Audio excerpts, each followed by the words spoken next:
ആദ് സമുദായക്കാരുടെ പാപപ്രവർത്തികൾ കാരണം അള്ളാഹു ആദ് നഗരം നശിപ്പിച്ചു.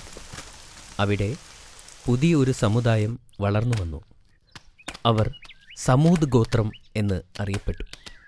അവരുടെ പൂർവികരെപ്പോലെ അവരും മലകളുടെ മുകളിൽ കെട്ടിടങ്ങൾ നിർമ്മിച്ചു. മനോഹരമായ വീടുകളിൽ അവർ താമസിച്ചു വന്നു. അവരുടെ കൃഷിസ്ഥലങ്ങൾ മികച്ചതായിരുന്നു. അവർ ധാരാളം കൃഷി ചെയ്തിരുന്നു. എന്നാൽ അവരുടെ സമ്പത്ത് വർദ്ധിച്ചതുപോലെ തന്നെ അവരുടെ ദുഷ്പ്രവൃത്തികളും വർദ്ധിച്ചു. സമൂദ് സമുദായക്കാരും അള്ളാഹുവിനെ ആരാധിച്ചിരുന്നില്ല. സമ്പന്നരും ഏകാധിപതികളുമായ ഗോത്രത്തിലെ അംഗങ്ങൾ വിഗ്രഹങ്ങളെ ആരാധിച്ചു. ആ കാലഘട്ടത്തിലായിരുന്നു സ്വാലിഹ് നബി ജീവിച്ചിരുന്നത്. അവൻ വളരെ നല്ലവനും ജ്ഞാനിയുമായ ഒരു വ്യക്തിയായിരുന്നു. ജനങ്ങൾ അദ്ദേഹത്തെ സ്നേഹിക്കുകയും അവൻ്റെ അത്ഭുതകരമായ ഗുണങ്ങളെ ആരാധിക്കുകയും ചെയ്തു. സമൂദ് സമുദായക്കാരും അവരുടെ പൂർവികരെപ്പോലെ വിഗ്രഹാരാധനയിൽ മുഴുകി. പ്രവാചകൻ ഇത് തിരിച്ചറിഞ്ഞു. അവരെ തിരുത്താൻ ശ്രമിച്ചു. ഗോത്രത്തലവന്മാർ ദുഷ്ടന്മാരും മോശമായവരുമാണെന്ന് സ്വാലിഹ് നബിക്ക് അറിയാമായിരുന്നു. അള്ളാഹുവിനെ ആരാധിക്കുന്നവരെ അവർ ശിക്ഷിച്ചു.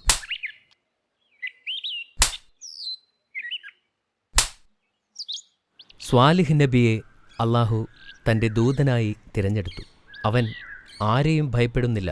മഹാനും സർവശക്തനുമായ അള്ളാഹു അല്ലാതെ ആരെയും ഭയപ്പെടാതെ അദ്ദേഹം അള്ളാഹുവിനോട് പ്രാർത്ഥിച്ചു. മനുഷ്യരെ, നിങ്ങൾ അള്ളാഹുവിന് വഴിപ്പെടുക. അവനല്ലാതെ മറ്റൊരു ദൈവമില്ല എന്ന് സ്വാലിഹ് നബി അലൈഹിസ്സലാം പറഞ്ഞു. എന്നാൽ അദ്ദേഹത്തിൻ്റെ ഗോത്രക്കാർ പറഞ്ഞു, ഓ സ്വാലിഹ്, ഞങ്ങൾ എപ്പോഴും നിന്നെ ഇഷ്ടപ്പെടുന്നു.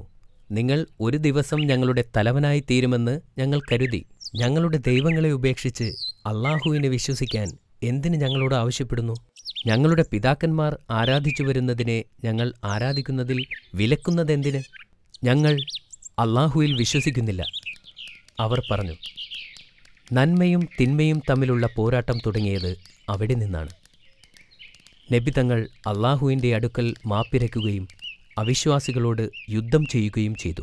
ഒരു ദിവസം പതിവ് പോലെ സമൂദ് ഗോത്രക്കാർ മലയുടെ മുകളിൽ വലിയ പാറകൾക്ക് ചുറ്റും കൂടി.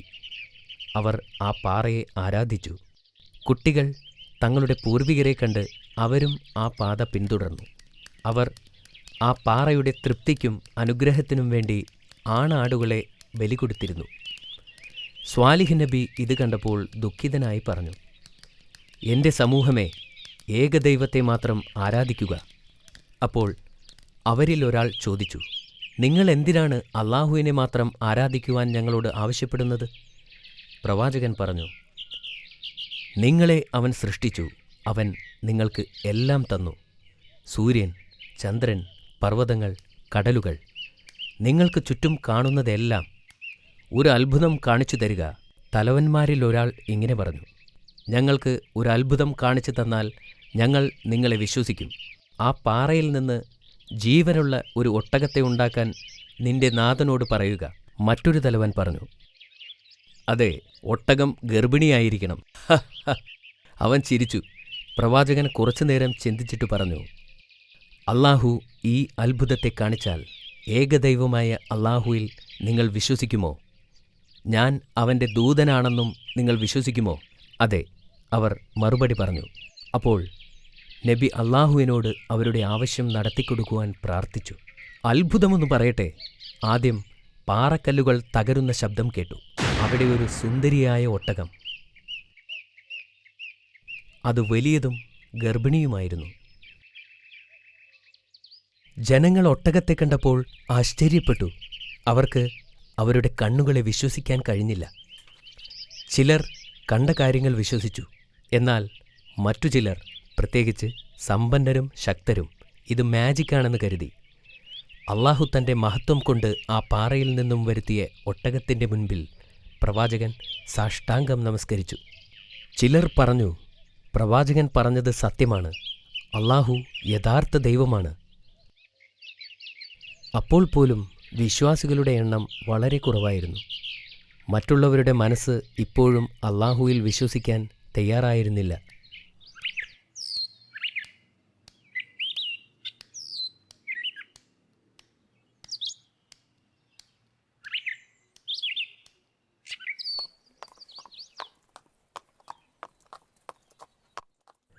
3 ദിവസം കഴിഞ്ഞ് ആ ഒട്ടകം സുന്ദരനായ ഒരു ആൺ ഒട്ടകത്തെ പ്രസവിച്ചു. ആ ഒട്ടകം എല്ലായ്പ്പോഴും അവൻ്റെ അമ്മയെ പിന്തുടർന്നു.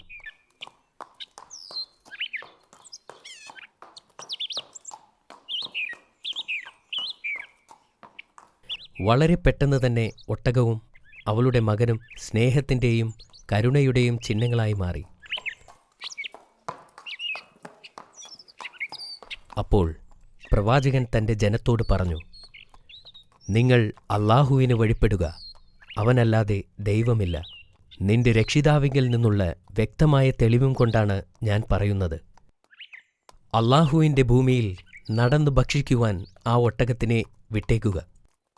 അതിനെ ഉപദ്രവിക്കരുത്. നിങ്ങൾ അങ്ങനെ ചെയ്താൽ അല്ലാഹു നിങ്ങളെ ശിക്ഷിക്കും.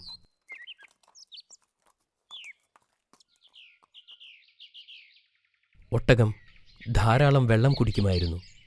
കിണരരികിൽ നിന്നും ഒട്ടകം വെള്ളം കുടിക്കുമ്പോൾ മറ്റു ജീവജാലങ്ങൾക്കോ ആളുകൾക്കോ കിണറിനടുത്തേക്ക് പോകാൻ കഴിഞ്ഞില്ല.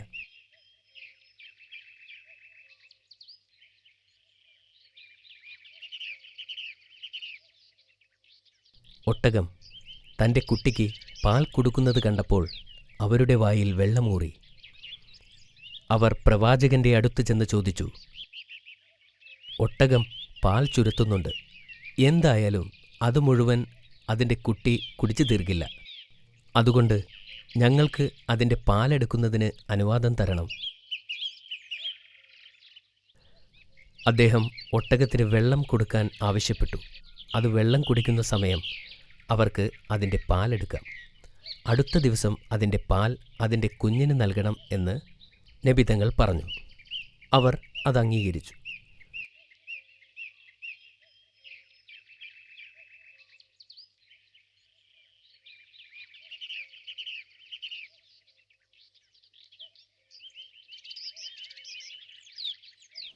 ഒട്ടകം ആവശ്യത്തിലധികം പാൽ നൽകി.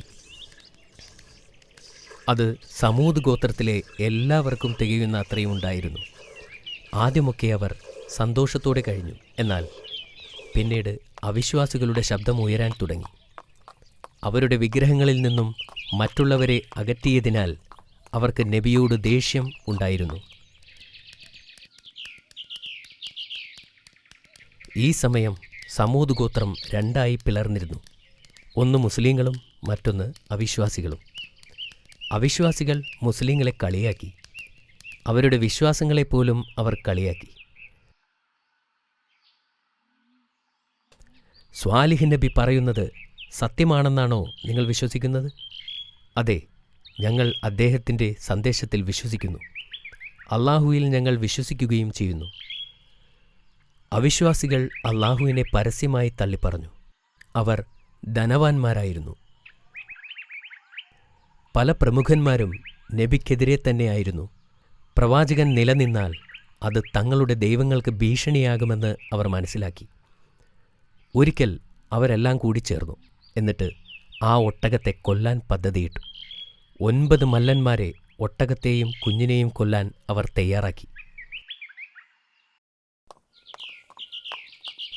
അടുത്ത ദിവസം അവർ ഒട്ടകത്തെ നിരീക്ഷിക്കാൻ തുടങ്ങി. ഒരാൾ അതിൻ്റെ കാലിൽ അമ്പെയ്തു. ഒട്ടകം കരയാനും ഓടാനും തുടങ്ങി. അവിശ്വാസികൾ അതിനെ കല്ലെറിഞ്ഞു. അമ്പ് അതിൻ്റെ കാലിൽ തറച്ചിരുന്നതിനാൽ അതിന് ഓടാൻ സാധിച്ചില്ല. മറ്റുള്ളവർ അതിനെ പിന്തുടർന്നു. അതിൻ്റെ മറ്റേ കാല് വാളുകൊണ്ട് വെട്ടി. ഒട്ടകം കരഞ്ഞുകൊണ്ട് നിലത്ത് വീണു. അവർ തങ്ങളുടെ കയ്യിലുണ്ടായിരുന്ന ആയുധങ്ങൾ ഉപയോഗിച്ച് ആ സാധുമൃഗത്തെ കുത്തിക്കീറാൻ തുടങ്ങി. ഒടുവിൽ ഒട്ടകം മരിച്ചു. അവർ സന്തോഷം കൊണ്ട് തുള്ളിച്ചാടി. അവർ ഈ ദൗത്യത്തിൽ അല്ലാഹുവിനെ ജയിച്ചതായി കരുതി. മരിച്ചു കിടക്കുന്ന ഒട്ടകത്തെ കണ്ട് പ്രവാചകന്റെ ഹൃദയം തകർന്നു. അദ്ദേഹം വളരെ വിഷമത്തോടെ പറഞ്ഞു, 3 ദിവസം കൂടി നിങ്ങൾക്ക് സന്തോഷിക്കാം. കാരണം അല്ലാഹു നിങ്ങൾക്കുള്ള ശിക്ഷ അയക്കുന്നുണ്ട്. എന്തിനാ 3 ആക്കുന്നേ? ഇപ്പോൾ തന്നെ അങ്ങ് തന്നൂടെ? അവർ പ്രവാചകനെ പരിഹസിച്ചു. അദ്ദേഹം ഒന്നുകൂടി അവരോട് യാചിച്ചു, ഈ വിഗ്രഹങ്ങളെ ആരാധിക്കുന്നത് നിർത്തൂ. നേരായ മാർഗത്തിലേക്ക് വരൂ, അള്ളാഹുവിനോട് പൊറുക്കലിനെ തേടൂ. അവർ അതൊന്നും ചെവിക്കൊണ്ടില്ല. ആഘോഷങ്ങൾ തുടർന്നുകൊണ്ടേയിരുന്നു. അവർ നബിയെ കൂടി കൊല്ലാൻ പദ്ധതിയിട്ടു. എന്നാൽ വിശ്വാസികളെ അള്ളാഹു അവിശ്വാസികളുടെ പദ്ധതിയിൽ നിന്നും രക്ഷപ്പെടുത്തി.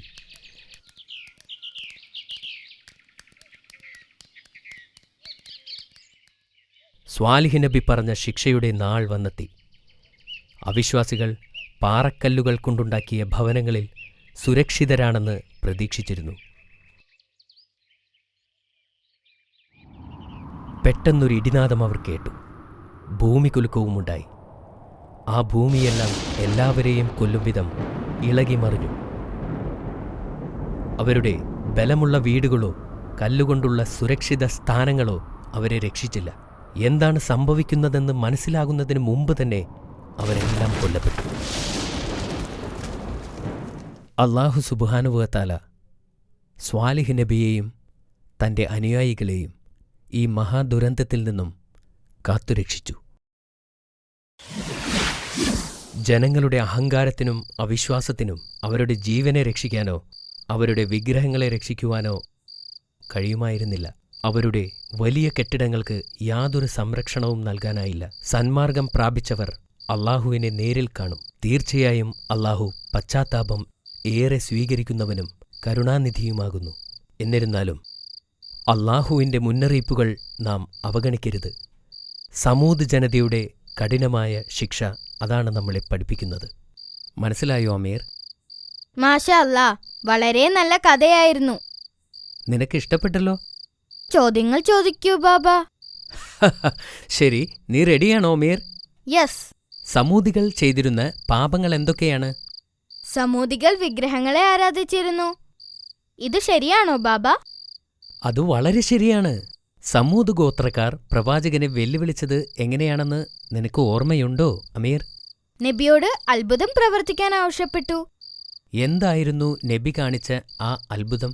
അവർ കാണിച്ചു കൊടുത്ത പാറയിൽ നിന്നും ജീവനുള്ളതും ഗർഭിണിയുമായ ഒരൊട്ടകത്തെ നബി തങ്ങൾ പുറത്തെടുത്തു.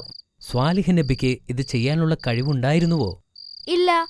നബി അള്ളാഹുവിനോട് പ്രാർത്ഥിച്ചപ്പോൾ ഒരു വലിയ ഗർഭിണിയായ ഒട്ടകം ആ കല്ലിൽ നിന്ന് വന്നു. മാഷാ അല്ലാ. ഇനി അടുത്ത ചോദ്യം.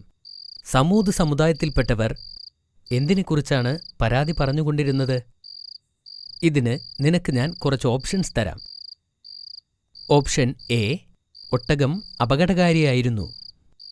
ഓപ്ഷൻ ബി, ഒട്ടകം ആടുകളെ ഉപദ്രവിക്കുന്നു. ഇനി ഓപ്ഷൻ സി, ഒട്ടകം തങ്ങളുടെ വെള്ളം മുഴുവനും കുടിച്ചു തീർക്കുന്നതുകൊണ്ട്. സി. ഓപ്ഷൻ സി ആണ്. അതെ, ശരിയാണ്. ഒട്ടകം വളരെ വലുതായതിനാൽ അത് ധാരാളം വെള്ളം കുടിക്കുമായിരുന്നു. അടുത്ത ചോദ്യം ഇതാ. അള്ളാഹു സമൂദികളെ എങ്ങനെയാണ് ശിക്ഷിച്ചത്?